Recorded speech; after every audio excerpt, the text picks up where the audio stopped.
silakan duduk Bapak Ibu Saudara. Selamat hari Minggu Bapak Ibu Saudara semua. Kelihatannya masih beberapa yang masih berlibur di luar kota ya.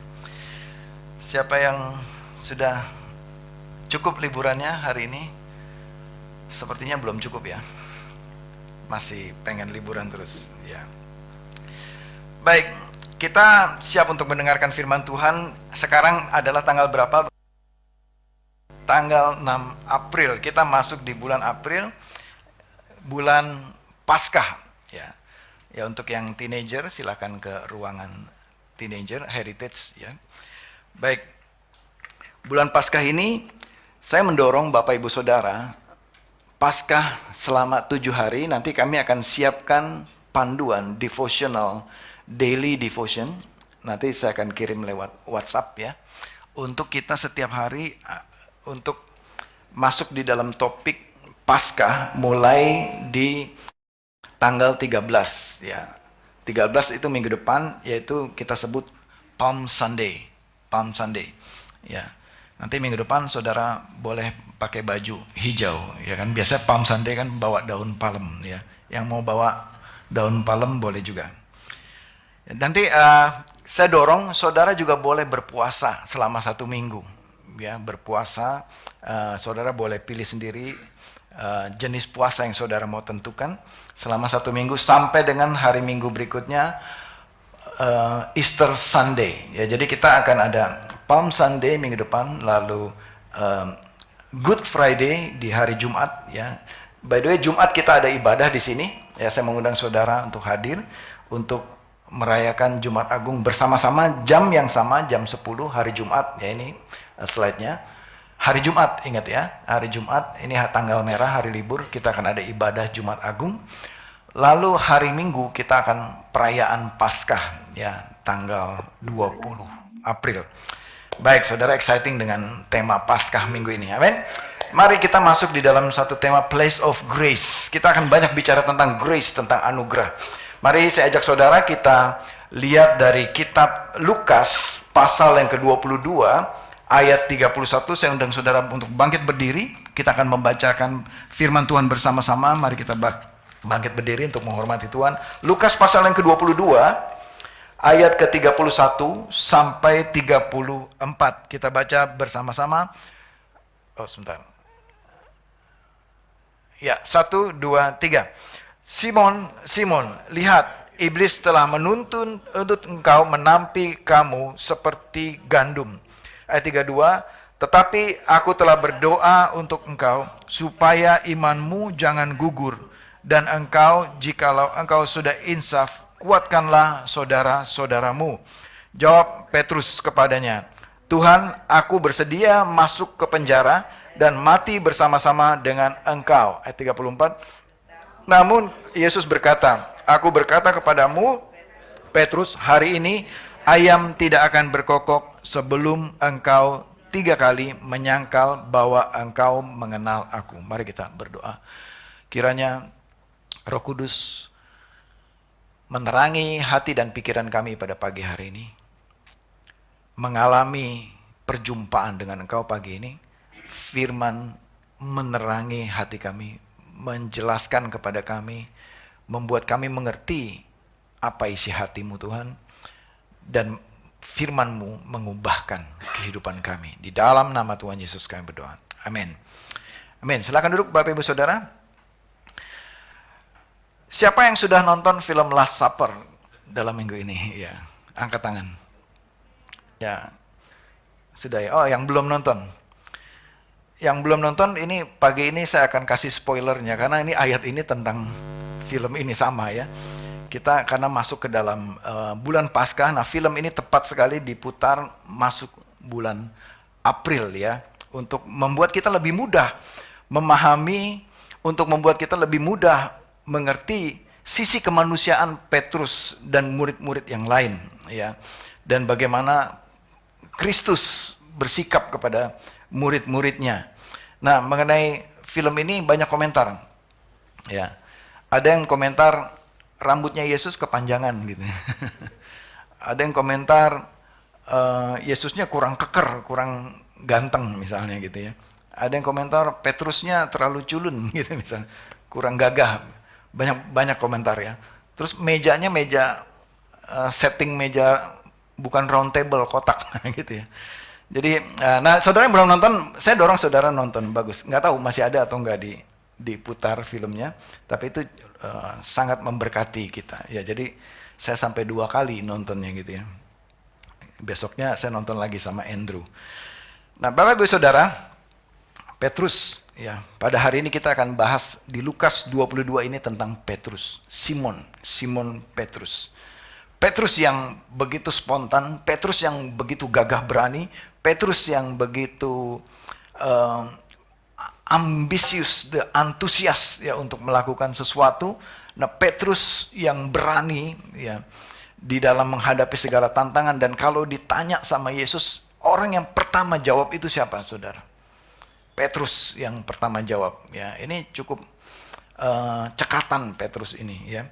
Selalu dia dulu yang jawab. Yesus bertanya apa? Saya. Yesus bertanya saya, gitu kan. Jadi ini Petrus luar biasa ya. Namun pagi ini ya, judulnya saja sudah saya beri judul di sini, Three Denials, Thrice Asleep. Apa artinya, saudara? 3 kali menyangkal Yesus. Terus apa lagi? 3 kali juga ketiduran. Ya, mengantuk, ketiduran. Simon, Simon, kata Tuhan, lihat iblis telah menuntut ya, menuntut untuk menampi kamu seperti gandum.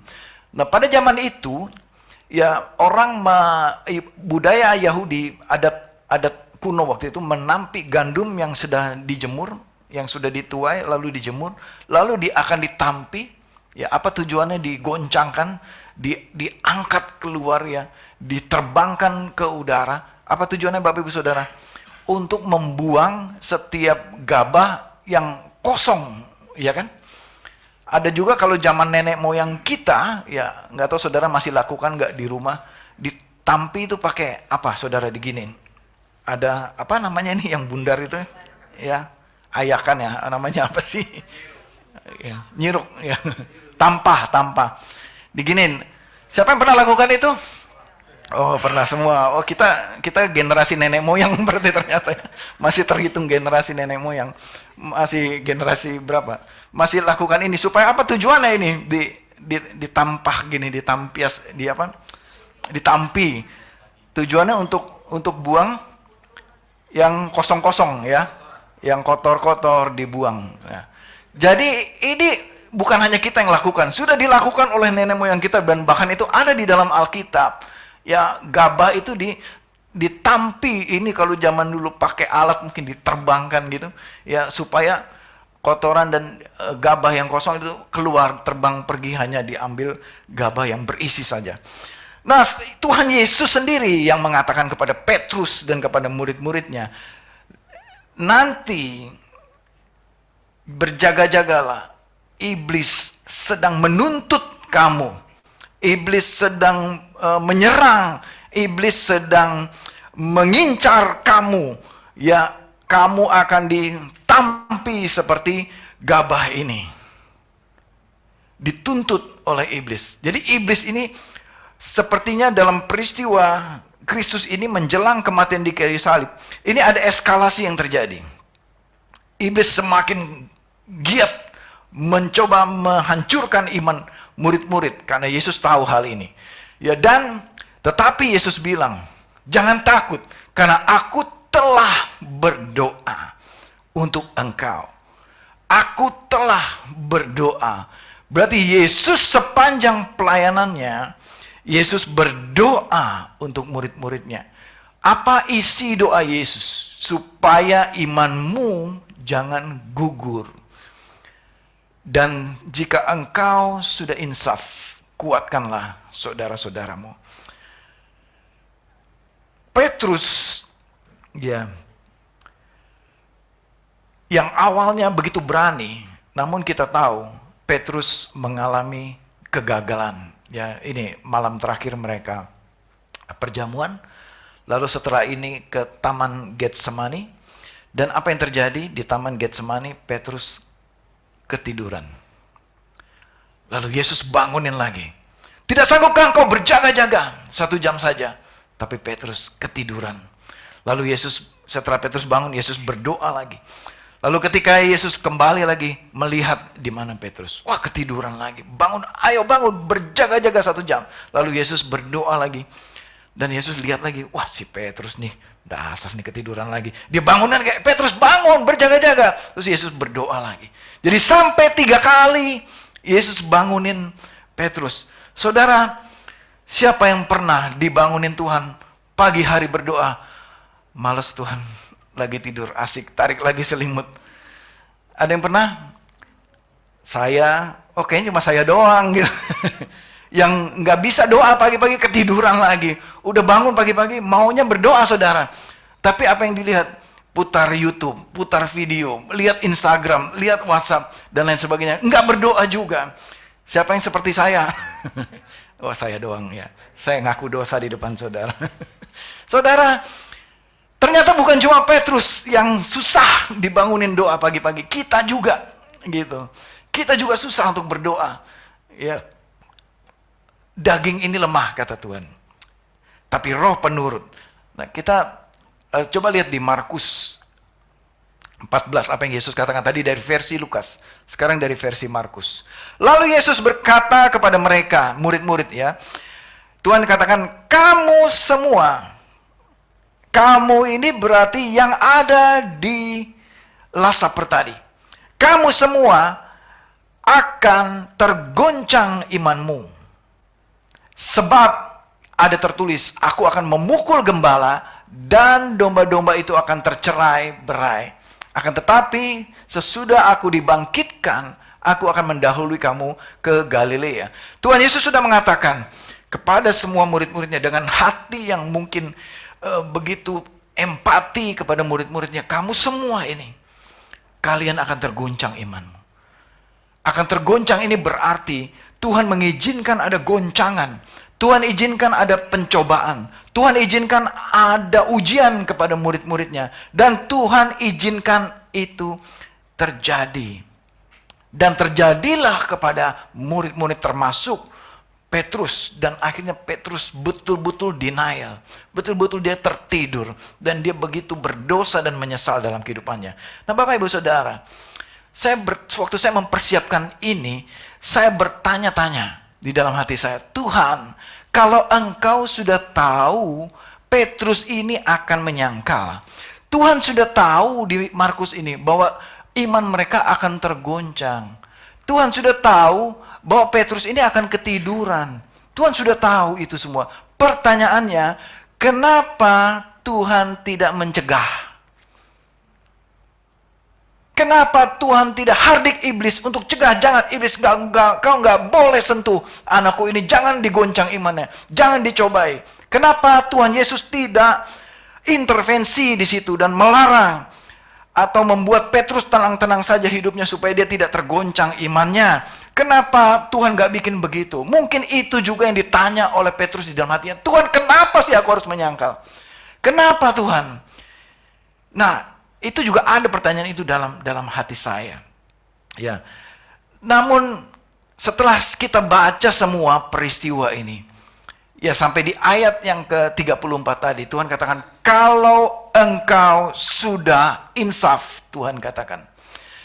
Yes, Tuhan tahu Petrus akan mengalami goncangan. Tuhan tahu Petrus akan mengalami kesulitan dalam hidupnya. Tapi Tuhan juga sudah tahu endingnya. Nanti kamu akan insaf. Karena apa? Karena doa-doa Tuhan Yesus kepada Petrus. Jadi Tuhan memang izinkan Petrus mengalami goncangan dalam imannya. Kuncinya adalah memang Tuhan izinkan.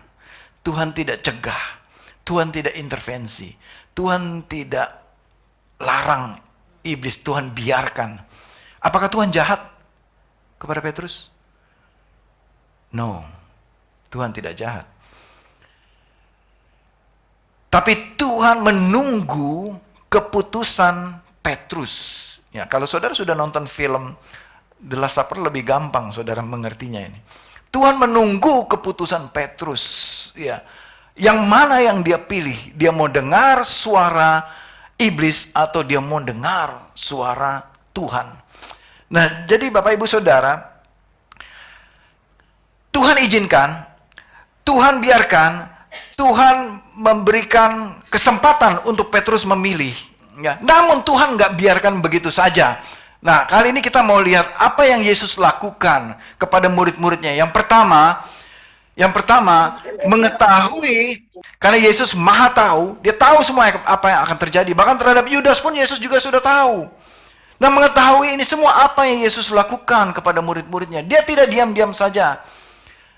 Saat muridnya mengalami goncangan dan kekhawatiran dan kesulitan dan penderitaan dalam hidupnya, Yesus tidak diam-diam saja. Yang pertama, Yesus mengingatkan Petrus untuk apa, Bapak Ibu Saudara?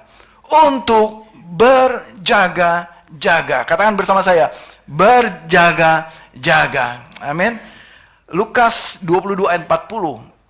Setelah tiba di tempat itu, Yesus berkata kepada murid-murid, ya, tiba di mana? Di Taman Getsemani. Berdoalah supaya kamu jangan jatuh ke dalam pencobaan. Jadi Bapak Ibu Saudara, salah satu manfaat berdoa, yaitu berdoa itu adalah berjaga-jaga. Berjaga-jaga. Supaya saudara dan saya tidak jatuh ke dalam pencobaan. Amin Bapak Ibu Saudara. Markus 26 ayat 40 sampai 41. Lalu Yesus berkata kepada Petrus, ya, ini waktu Yesus doa di Taman Getsemani.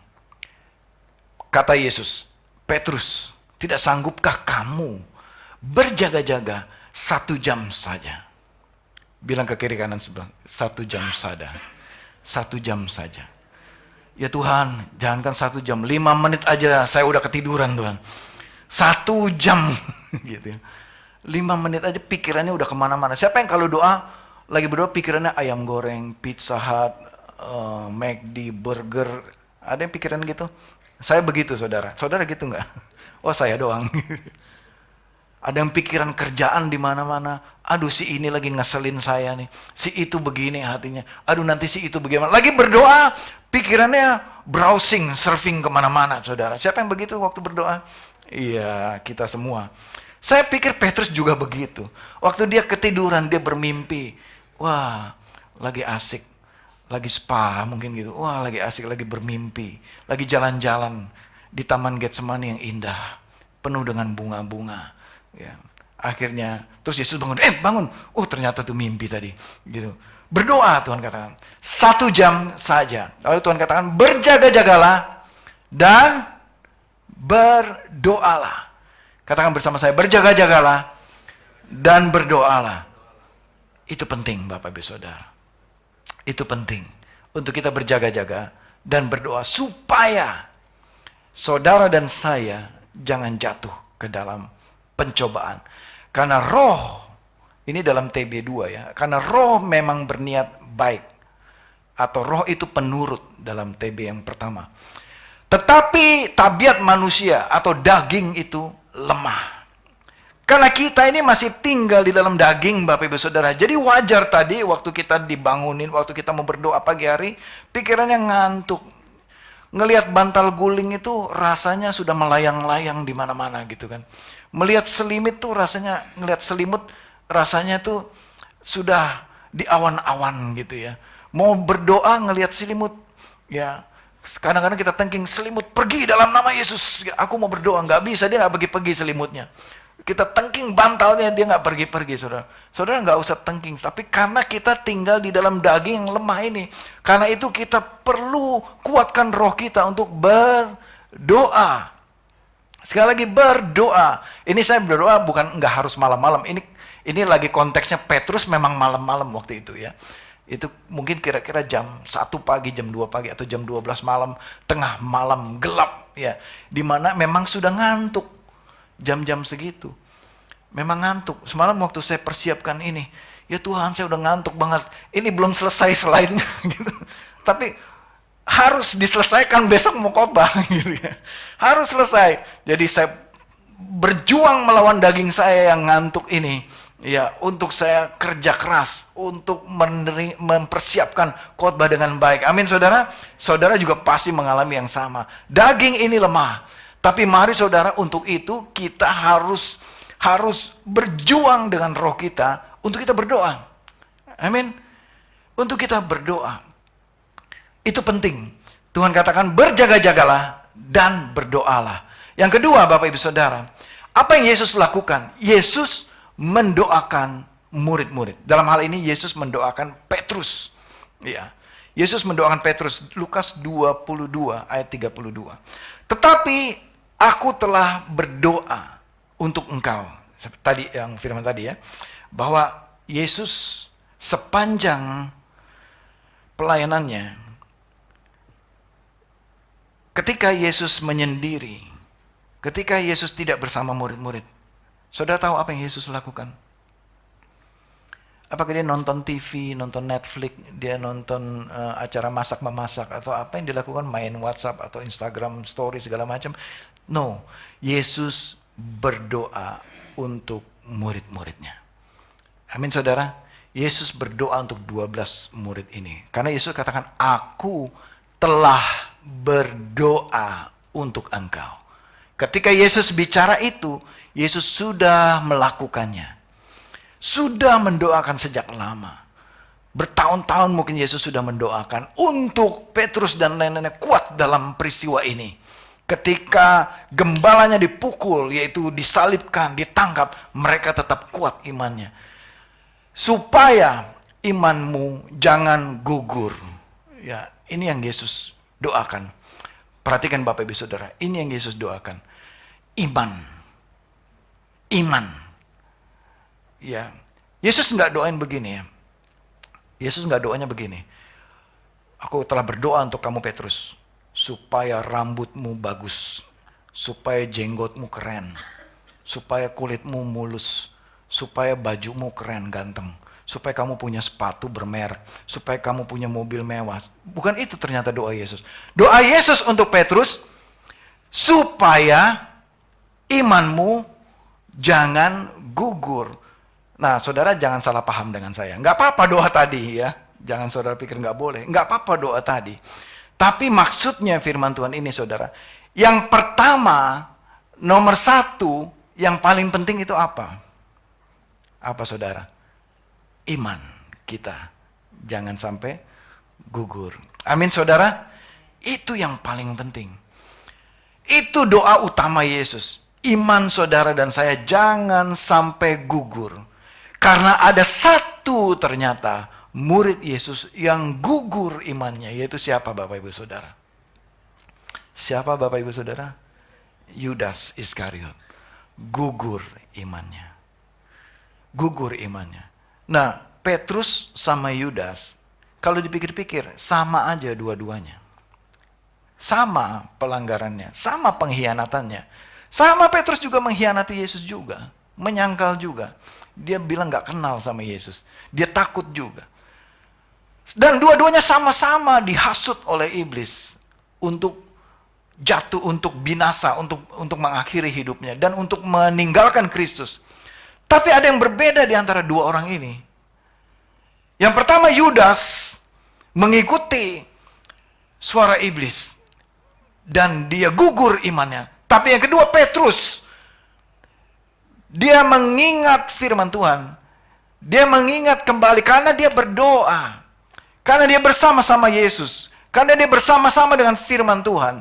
Dan dia mengingat firman Tuhan itu. Ketika cobaan datang, ketika goncangan datang, ketika tipu muslihat iblis datang dalam hidupnya, Petrus tidak gugur imannya. Amin saudara. Jadi ini yang kita perlu punya Bapak Ibu Saudara. Kita perlu punya hubungan dengan Tuhan. Kita perlu punya firman dalam hidup kita. Kita perlu Roh Kudus yang mengingatkan kita akan firman Tuhan. Supaya iman kita tidak gugur, Bapak Ibu Saudara. Amin. Yang ketiga, Yesus mengampuni Petrus. Saat Petrus kembali. Seperti tadi Yesus katakan, ketika kamu sudah insaf. betapa baiknya Tuhan. Kalau saya jadi Petrus, Petrus sini kamu. Nanti kamu akan menyangkal kamu. Kamu bertobat sekarang. Mungkin saya begitu kali ya. Kamu bertobat sekarang juga. Ya. Tapi Yesus tidak lakukan itu. Yesus bilang, kamu akan menyangkal aku. Ya, nanti kamu akan insaf nanti. Nanti kamu akan insaf. Dan Yesus mengizinkan Petrus mengambil keputusan atas hidupnya. Dan Petrus betul-betul gagal dalam imannya. Tapi dia kembali kepada Kristus. Makanya Yesus bilang, nanti kalau kamu sudah insaf. Betapa sabarnya Yesus kepada Petrus. Betapa murah hatinya Kristus Yesus kepada Petrus. Nanti kalau kamu sudah insaf, Tuhan, Roh Kudus menantikan Petrus dengan sabar sampai Petrus insaf, sadar dan bertobat. Kasih karunia Tuhan begitu luar biasa dalam kehidupan Petrus dan kita semua. Rahmatnya panjang sabar kepada murid-muridnya yang awalnya murid-muridnya gagal dalam kehidupannya. Namun Yesus mengampuni Petrus. Yesus mengampuni juga murid-murid yang lain yang lari kocar-kacir meninggalkan Yesus. Nah, Bapak Ibu Saudara, saya merenungkan kembali peristiwa ini. Ya, saya sengaja tidak berikan detail-detailnya karena saudara sudah tahu ceritanya. Tapi saya mau ambil intisarinya, saudara. Mengapa kitab Lukas harus mencatat dosa-dosa Petrus? 3 kali menyangkal, 3 kali ketiduran. Bukankah Petrus sudah bertobat dan bukankah Yesus sudah mengampuni? Saudara, anugerah Tuhan lengkap dan sempurna atas Petrus. Ketika Petrus bertobat, dosanya itu sudah dibuang jauh dan tidak tercatat lagi dalam benak hati Yesus. Dan tidak Tuhan katakan, tidak Tuhan ingat-ingat lagi dosa masa lalunya. Sejauh timur dari barat, Tuhan jauhkan pelanggaran-pelanggaran kita. Tuhan harusnya jauhkan pelanggaran Petrus. Namun, kenapa masih ada tertulis di dalam Alkitab dosa-dosanya Petrus ini, Bapak Ibu Saudara? Coba kita pikir sama-sama. Kenapa masih ada? Dicatat, malu nggak Petrus? Malu nggak Petrus? Kenapa dosa-dosanya Daud juga masih ditulis juga di dalam Alkitab? Daud berzina, Daud membunuh, dan lain sebagainya. Bukankah Tuhan sudah melupakan dosa kita semua? Nah, jika kita berdosa sekarang, giliran kita nih ya, jika Raswan dulu punya dosa segala macam, segala dosa yang buruk dan lain sebagainya. Lalu ada satu buku terbitan Gramedia misalnya, Raswan telah berdosa, nomor 1 dosanya ini. Bukankah saya malu, saudara-saudara? Mungkin saya kabur, mengungsi ke Pulau Seribu, ya, yang nggak ada orang di situ, ya, nggak mau ketemu orang. Bagaimana dengan Petrus? Ini bukan cuma 12 murid yang tahu ini. Ini seorang seluruh dunia tahu. Sampai kita juga tahu nih dosanya Petrus. Begitu, saudara. Why? Kenapa? Sampai 3 kali ketidurannya itu, ya elah ditulis 3 kalinya kan Petrus. Malu lah gue lah. Masa 3 kalinya ditulis juga gitu, kata Petrus. Sampai 3 kali menyangkalnya pun ditulis 3-3-nya. Sampai ayam berkokoknya sebanyak 2 kali. Ada tertulis begitu di Markus kalau nggak salah ya. Itu dicatat juga. Malu nggak kalau jadi Petrus? Mungkin malu ya. Tapi Bapak Ibu Saudara, bersyukur bukan cuma itu saja yang dicatat. Alkitab juga mencatat pertobatannya Petrus. Alkitab juga mencatat buah dari pertobatannya Petrus. Amin, Bapak Ibu Saudara. Jadi this is not the end. Ini bukan akhir dari kehidupan Petrus. Seperti Yudas itu sudah selesai di situ. Tapi Petrus belum selesai. Masih ada buku berikutnya, Kisah Para Rasul, mencatat buah pertobatan Petrus. Jadi Bapak Ibu Saudara, memang Alkitab sengaja Roh Kudus menginspirasikan para murid-murid untuk menulis kegagalan Petrus supaya kita sekarang di generasi sekarang ini tahu. Yang pertama kita tahu bahwa manusia memang tidak sempurna. Petrus memang tidak sempurna. Dan yang utama supaya kita tahu, Bapak Ibu Saudara, bahwa Tuhan Allah yang kita sembah itu Tuhan yang penuh rahmat. Tuhan yang penuh anugerah, yang mau dan sanggup mengampuni. Seburuk apapun dosa manusia, Tuhan mau mengampuni kita. Amin. Dan bukan cuma Tuhan ampuni, Tuhan pakai juga Daud dengan luar biasa. Tuhan pakai juga Petrus dengan luar biasa. Tuhan pakai hamba-hamba Tuhan ini yang tidak sempurna, yang pernah gagal, yang pernah jatuh. Memang itu harus tercatat supaya kita tahu. Supaya kita tahu bahwa betapa hebat dan besarnya Tuhan. Betapa penuh anugerah dan rahmatnya Dia mengampuni kita. Kalau ini tidak ada dalam Alkitab, kita nggak tahu, nggak ada gambaran. Bahwa kita pikir Tuhan hanya pakai orang yang sempurna, yang hebat seperti Petrus. Setelah kita tahu, oh ternyata Petrus sama kayak kita. Gagal juga dia. Penuh dengan dosa juga dia. Tapi Tuhan pulihkan dia dan Tuhan pakai dia. Amin Bapak Ibu Saudara. Jadi kenapa ini ditulis? Untuk menguatkan kita di generasi sekarang. Supaya kita ada contoh, ada teladan. Supaya kita dikuatkan oleh Tuhan. Supaya kita sadar juga bahwa Bapak Ibu Saudara, kita juga ini orang berdosa. Kita ini juga orang berdosa. Saya juga orang berdosa. Raswan juga ini orang berdosa. Kita semua di sini orang berdosa. Kita semua ini orang yang gagal. Sama seperti Petrus. Amin saudara. Adakah di ruangan ini Bapak Ibu Saudara yang tidak pernah berdosa?